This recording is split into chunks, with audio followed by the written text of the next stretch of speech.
One day of spring. Pain. It was always pain. He had endured this agony for years, yet tonight something was different. Something was wrong. The chains were heavy. They always were. And they always hurt. The cold steel restraints anchored him to the stone table beneath him. His body arched against them, muscles seizing as yet another pulse of pure searing agony tore through him. His mind had chosen this. He had chosen this. But his body did not. The core of his very being fought back with everything it had. Ice cracked along his skin, splintering in jagged, uncontrollable bursts. The frost lashed outward, climbing the walls, the floors, everything. He tried to suppress it, to hold it back. But tonight, something inside him refused. Veronis's grip on the blade tightened, his breath sharp, uneven. The golden edge of the weapon shook in his claws. Damn it! I cannot! Steel said to be blessed by Solaris himself. It had always been enough. One swift motion, but this time it wasn't. Hold him still! Veronis's voice snapped through the chamber, strained and sharp with frustration. The lion folk's broad shoulders trembled as he pressed down, bracing all his weight against the man's arm. His golden fur matted with frost. Hold him down! I am holding him down, Fur! Beaufort snarled, his grip tightening over the man's shoulders, forcing him back onto the table. But he's not letting us! The rage in their voices clawed into the man's mind. He felt everything. The duty, the resentment, the unbearable, conflicting hatred. Not hatred for him, but hatred for what they had to do. Beaufort's rage blazed, but it was sorrow that ignited it. He doesn't deserve this. He doesn't deserve this. Veronis's anger was colder, sharper, laced with exhaustion and bitter guilt. Every month, I can't keep doing this anymore. The weight of the lion's emotions drowned him, smothering, suffocating. The chains groaned under the pressure of his untamed magic. The runes flickered, ice creeping over the engravings. The man's core was fighting. Lumen, please, you have to control your... Beaufort's voice was tight, almost pleading. But the man couldn't. He desperately tried to still the storm inside of him. Tried to let go. But the moment that the blade hovered above him, something deep inside his chest screamed. It wouldn't relent. Not this time. His body lashed out. Bo, watch out! A pulse of untamed power detonated outwards. Beaufort was thrown across the chamber, crashing into the stone pillar with a choked gasp. The impact rattled the walls, knocking the breath from his lungs. His claws scraped against the floor as he tried to push himself up, coughing. Veronis staggered backwards, his arms locking as ice climbed up his forearms, freezing deep into his fur, into his flesh, deeper, deeper. Bo! Veronis snapped, gritting his teeth against the pain. You alright? Fine! Beaufort growled, forcing himself upright. Veronis's eyes widened as he turned back to the table. By Solaris! His breathing became sharp, uneven. He's breaking the chains! Both lion folk's gazes snapped towards the restraints. The steel shuddered, barely holding against the full force of the man's rebellion. The ice was growing. Spikes of frost jutted from the floor, crawling up the walls, twisting around the support columns. It was freezing. Everything. We have to move, now! Veronis shouted. Beaufort lunged forward. He threw his full weight onto the man's shoulders, forcing him down with everything he had. Veronis followed, both of the men straining against the sheer power beneath them. Claws burning from the cold, ignoring their own pain, the man trashed, another broken sound escaping his lips. Something raw, something neither of them had ever heard before. His mind was cracking beneath the weight of their emotions. Beaufort's pain, Veronis' frustration, hatred, resentment, exhaustion. It was all his now, and it was too much. Everything blurred, the chaos inside him surging. He could only hear muffled shouting. "Amina, stay back! It's too dangerous!" The pain, unbearable. He was breaking. His mind was breaking. And then, soft hands. A voice. Amina. Her fingers found his face, comforting, warm, grounding, peaceful. A breath, a whisper. Aina. The man shuddered. His magic stilled for just a moment. Amina's hands cupped his face, thumbs brushing along his cheekbones. She wasn't afraid. She wasn't angry. She was here. She had always cared. He had always ignored it. He could never acknowledge the way she affected him. How it made the cold feel a little less suffocating. It was easier to pretend. Easier to believe she couldn't reach him. "No, you have to step away." The man's voice raw with strain. Her expression didn't change. "I am not going anywhere." "No, he panted, barely able to form words through the agony. The ice spreading beneath him. I don't want to hurt you." Her grip tightened just slightly. "You won't. I know you won't." He knew she believed it, and that was what finally made him relent. Because he could hear everything, every thought, every whisper, every fleeting doubt of anyone who came near him, but not hers. Her mind was silent, not void, not absent, but calm. A radiance of pure calm. "Einar, breathe, please, just breathe." Her presence. She was an anchor. And in this moment he felt it. Not from his mind, from his heart. She felt for him. And in this moment, he could not deny it. He wanted to feel that. He trembled beneath her hands. Somewhere in all that ice, something cracked. A small green stem, fragile yet defiant, broke through the ice. A single white flower bud, pressing towards the light. Amina's eyes softened. "Amina, get back!" Veronis shouted. She didn't move. Her forehead touched Einar's. "I'm not leaving." It was only for a second that he stopped resisting. But that was just enough. "Veronis, now!" He had no choice. He braced his stance, digging his claws into the frozen surface, and tore. A sickening snap echoed through the chamber. The force of it ripped through Einar's body. It felt like the world itself fractured. The scream that followed, it was not just pain, it was loss. The pulse that burst from Einar's body lashed out in all directions, shattering the ice, splintering the walls, rattling the very foundations of the palace. Veronis staggered back, gasping, his arms trembling from exertion. His heart pounded violently against his ribs, Beaufort's grip still firm on Einar's shoulder, waiting, watching.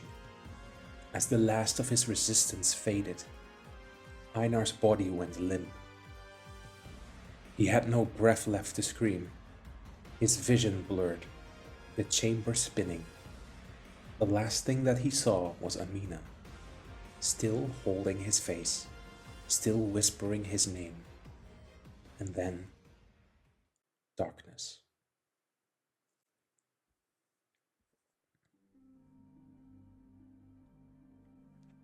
Einar woke to warmth, yet his eyes did not open yet. He felt the warmth of the sun touch his skin. It even stinged a little bit. His body had forgotten that feeling. It did not know how to respond to it. There was a faint scent of steamed tea leaves. His body ached, but the pain was manageable. A dull, pulsing absence settled deep within him, like something had been taken, but he did not need to look to know. They were gone, and that meant he was safe. For now. His vision was hazy at first, edges blurred with exhaustion. He blinked slowly, adjusting to the light in the room. The heavy canopy of his bed stretched overhead. The intricate carvings of ancient Mauryan craftsmanship became more brighter with each ray of sunlight shining into the room. And then, through the quiet hum of his senses returning, he saw her. Amina sat beside him on the bed, a porcelain cup resting between her hands. Wisps of steam curled lazily into the air. She had been waiting. The moment his eyes opened, her gaze lifted. A slow breath left her lips. Not relief, not yet, but something close. You're awake? Einar swallowed. His throat was raw, like stone grinding against ice. It seems so. She nodded once, setting the tea down. There was no flurry of concern, no hurried movements, just patience. His gaze flickered to her hands, wrapped in bandages. Did I? He hesitated, his voice quieter now. Did I hurt you? Amina blinked, her lips parted slightly, as if the question had surprised her. Then, a small shake of her head. It didn't hurt. Einar let out a breath. His body settled back against the pillows, the weight of exhaustion pressing into his limbs. His mind drifted, pulling at half-formed thoughts, memories tangled in the remnants of pain. What about Veronis and Beaufort? Are they all right? He asked. Amina picked up the teacup again, taking a slow sip before answering.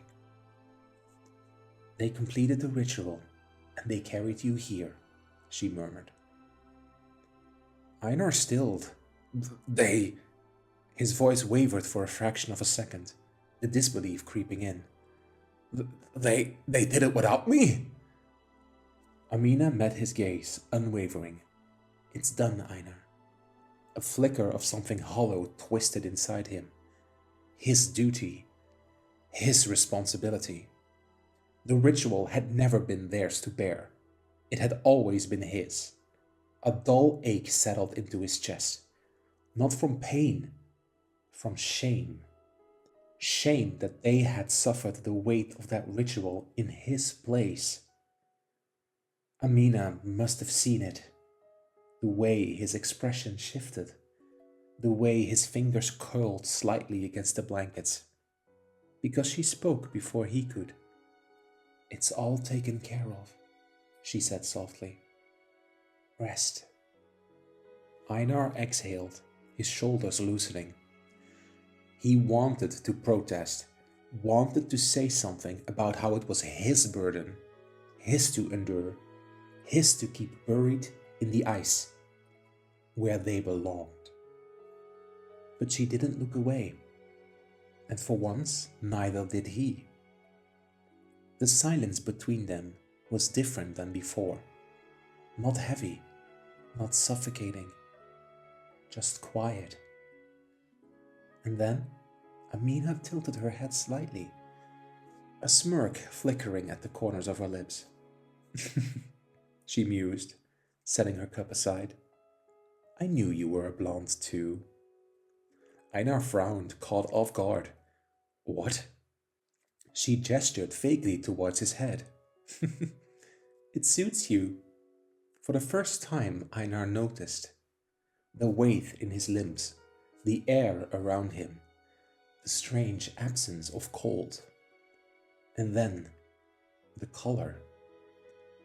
The blue-white frost of his hair had melted, replaced by a softened pale gold, streaked with strands of something lighter. A season untouched by winter. Spring. The realization struck him all at once. The air was warm, not cold enough to turn breath into mist. And there, along the edges of the sheets, along the crevices of his bedside table, even curling along the floor, were flowers. Small, delicate things, blooming. His body had shifted. He had turned. For the first time in centuries, there was no ice. Amina leaned back, her expression uncharacteristically amused. Einar stared at her for a moment, and then, slowly, deliberately, he exhaled through his nose. I hate this, he muttered. Amina grinned. No, you don't. He lifted his brow, unimpressed. Yes, I do. She chuckled. Well, keep telling yourself that, sunshine. Einar let out a sharp, short laugh. Amina smiled, but this time it was different.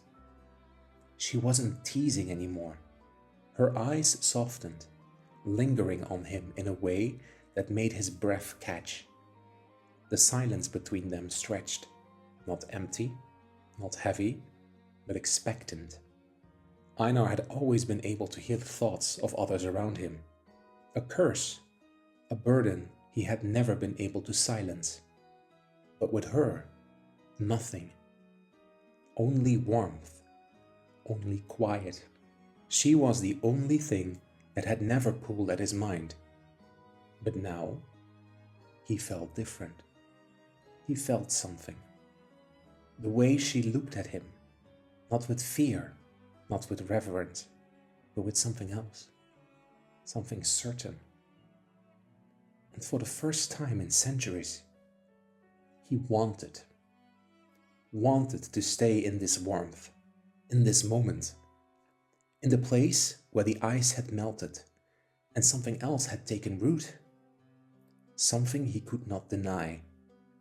Amina reached forward, not hesitating, not asking. Her fingers brushed against his, barely a touch, barely anything. And yet Einar shuddered, not from the cold, but from the quiet, aching realization that he did not want her to leave. He did not pull away. She did not move. Amina's voice was softer now, but unshaken.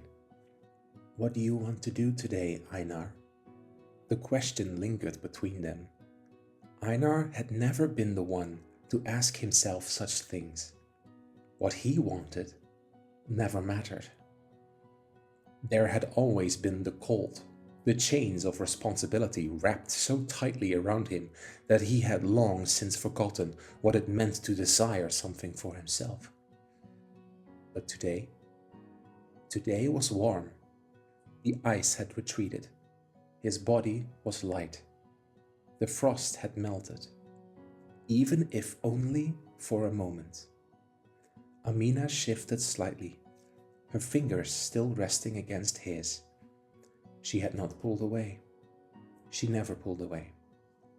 His gaze lowered, watching the way her hands sat in his. Open, steady, waiting. She was not asking him to take her hand. She was simply offering it. His fingers tightened around hers, slowly and deliberate. Amina's lips parted slightly. But she did not speak. She didn't need to. For centuries, he had believed himself untouchable, trapped in ice, beyond the reach of warmth, bound to an existence of cold, of restraint and silence. His touch lingered, and Amina exhaled, the sound barely audible, her eyes searching his. He could hear everything, the thoughts of others, their unspoken words, but not hers. Not once. And yet, in this moment, he didn't need to, because he could feel it, the quiet pull between them, the warmth lingering in the space where their hands met, where his fingers traced the curve of her jaw. This was not meant to last, the warmth in his limbs, the absence of the frost. It was fleeting. He would return to winter soon. He had to. But today, just for today, Amina closed the distance first. Or maybe he did. It didn't matter. Because when their lips met, there was no hesitation, no cold, no restraint, only warmth, only spring.